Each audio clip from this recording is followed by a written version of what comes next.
तपाईको पहिला भन्दा क्रेज किन यति धेरै घट्यो? हैन, एकदम बढेको छ, एकदम बढेको। पहिला तपाईलाई हेर्न मान्छे आउँथ्यो, अहिले तपाईले व्यवस्था गरिसके, एकदम बढेको छ, कुनै चलपल हुँदैन तपाई आउँदाखेरि। एकदम बढेको छ। कहाँ बढेको छ? एकदम बढेको छ, सरकारी साथ एकदम बढेको छ, तपाईको साथमा छ एकदम। अनि नभएर हुन्छ। समाजलाई विखण्डन गर्नुभयो, स्वतन्त्र समाजलाई कहाँ विखण्डन गरे? समाजमा तपाईलाई भनौँ अनुशासनी हाम्रो धरती, हाम्रो आकाश, हाम्रै परिवेश, श्रम गरौँ सबै मिलेर बनाऊ यो देश भन्ने गीतको रचनाकारको त्यो त राष्ट्रिय गीत हो हैन? त्यसको रचनाकार म होइन। मेरो अधिकारको कुरा हो। म केपी ओलीलाई भेट्न आएको होइन, प्रधानमन्त्री भन्ने पदलाई, मलाई पदलाई भेट्न आएको मान्छे हो। तर प्रधानमन्त्री लोकपाल तपाईलाई पठाइदिनु भयो, कसैको सामानलाई म किन भेट्ने भनेर उहाँले हिम्मतै गर्नु भएन मसँग आँखा जुदाउनु।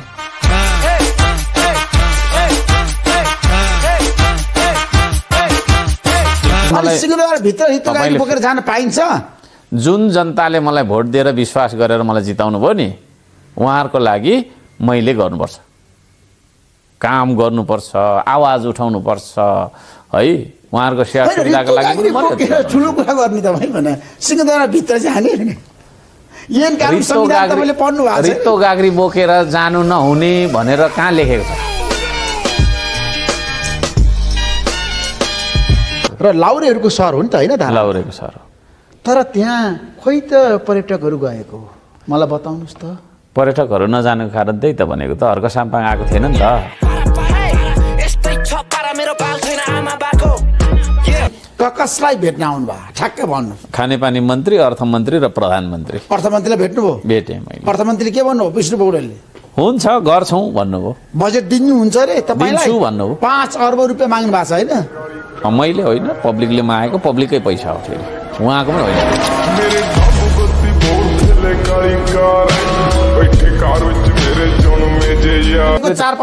श्रम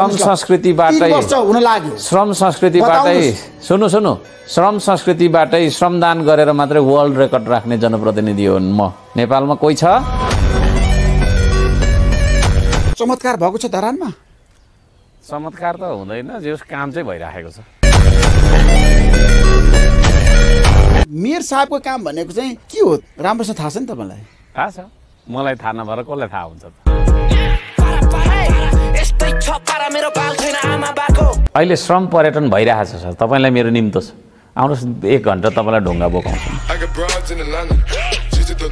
तपाईँ आफै पाइप बोक्नुहुन्छ, आफै कोदालो बोक्नुहुन्छ? हो, त्यो त राम्रो छ त। आफै तपाईँ छ नि? हो, सबै साधन स्रोत चाहिँ बोकेर लिएर गएर काम गर्नुहुन्छ, किन भन्नु? अरू मान्छेलाई काम लगाउनुहोस् न।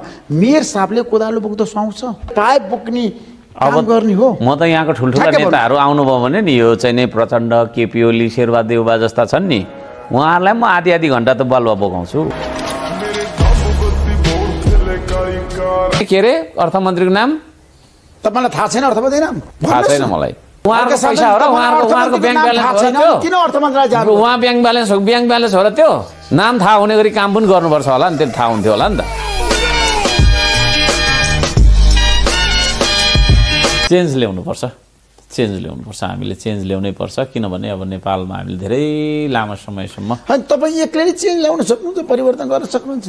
गौतम बुद्ध कति जानु हुन्थ्यो?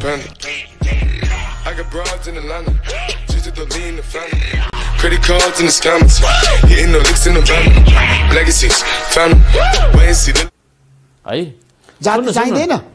सुन्नु न तपाईँ जातिको विपक्षमा हो? फेरि कुरै गर्नु भयो। हाम्रो देश नेपाल बहुजाति बहुधार्मिक मुलुक होइन? त्यही भएर त मैले भन्दैछु। तपाईँ किन जातिको विरोध गर्नुहुन्छ? सुन्नु न, जातिको विरोध मैले गरिनँ। विरोध गर्नुहुन्छ? तपाईँ फेरि कुरै बुझ्नु भएन कि? स्पष्ट रूपमा जनतालाई भन्नुहोस्। यहाँनिर तपाईँ सुने पो भन्नु, त सुन्नै हुन्न।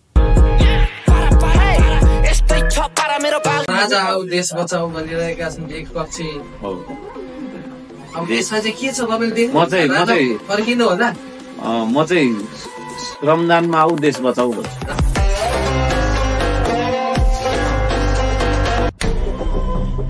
Join me in the quest for fortune.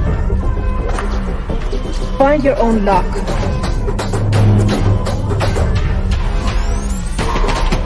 Melba, add emotions to the game.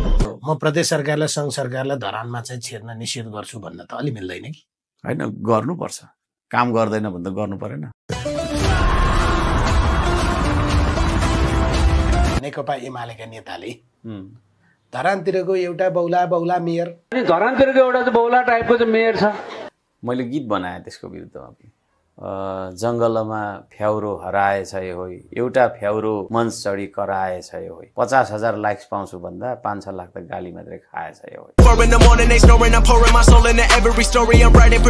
दलीय व्यवस्थामा छ नि दलका प्रतिनिधिहरूले काम गरेन भनेर धेरै गुनासो आउन थाल्यो नि जनताका प्रतिनिधि चुके हो किन के कारण काम नगरेर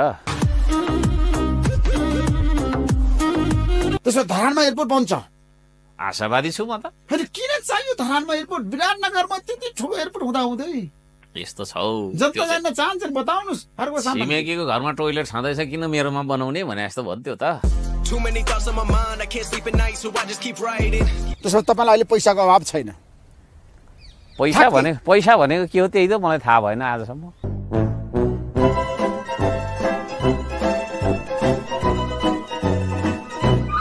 84 पछि तपाईको र मेरो अन्तर्वार्ता के भूमिकामा हुन्छ होला त्यस्तो केही खोइ मैले केही सोचेको छैन तर घरिघरि मलाई रिस उठाउँदा चाहिँ म फेरि चुनावमा लड्छु कि जस्तो लाग्छ मलाई नचलाउनु क्या मैले यहीँबाट भन्छु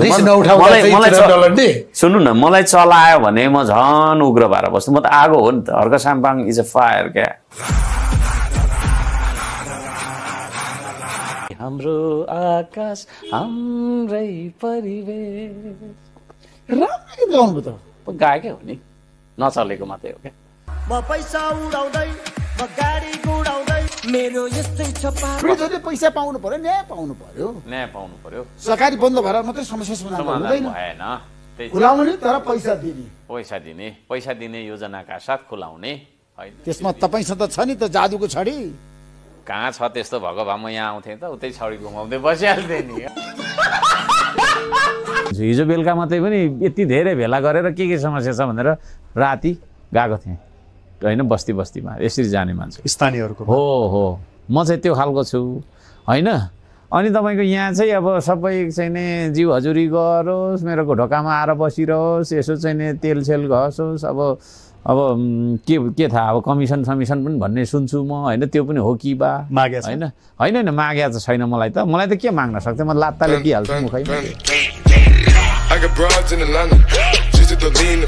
सडकमा पिच गर्नुपर्ने छ त्यो काम एउटै निकायले गर्छ त्यहाँ किन रुखो हुनु पर्यो राम्रो गर भन्नु परेन पातलो लगाइदियो भने म त नापेर लिन्छु पिच रोड त आफै त्यो भएन भने म तिमीहरूको भुक्तानी नै दिन्न भनिदिन्छु अनि त्यो इन्जिनियरको काम के त इन्जिनियरले सबैले त्यस्तो काम गरेको म जस्तो मान्छे आउनु पर्थ्यो र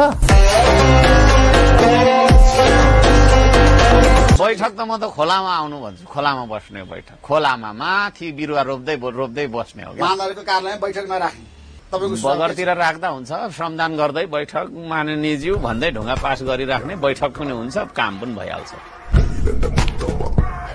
एकजना नेताले तपाईकै बारेमा कुरा गर्दाखेरि महेश बस्नेतले मैले अन्तर्वार्ता लिएको थिएँ जनताको प्रतिनिधि भनेर त हर्क साम्पाङ जस्तो हुन्छ भनेर हुनुपर्छ भन्ने मेरो प्रस्ताव थियो त्यस्तो हुनुपर्छ उहाँले के भन्नु हर्कजीले काम त गर्नु भएको छ तर भने टेक्नोलोजीलाई प्रयोग गरेको भए धेरै काम गर्न सक्नुहुन्थे उहाँले 58 दिन लगाएर जसरी पानी ल्याउनु हो 98 दिन लगाएर होइन तपाईँले जसरी पानी ल्याउनु हो त्यो 98 दिन पनि लाग्थेन टेक्नोलोजीलाई प्रयोग गरेको भए उहाँ एकचोटि यता कोकामा आइदियो हुन्थ्यो नि त एकचोटि के टेक्नोलोजी प्रयोग गर्नु त त्यहाँ क्रेन लगाउनु क्रेन पनि फेरि हिँडाउने ठाउँ छैन भिरमा अक्करको भिरमा आउनुपर्छ यो घरको भित्ता जस्तो देखिन्छ भिर है अनि अस्ट्रेलियामा मैले देखाएको थिएँ ठुला खालको हेलिकप्टर हुँदो रहेछ अस्ट्रेलियाबाट रसियाबाट हेलिकप्टर मगाएर पाइप जोड्नु मैले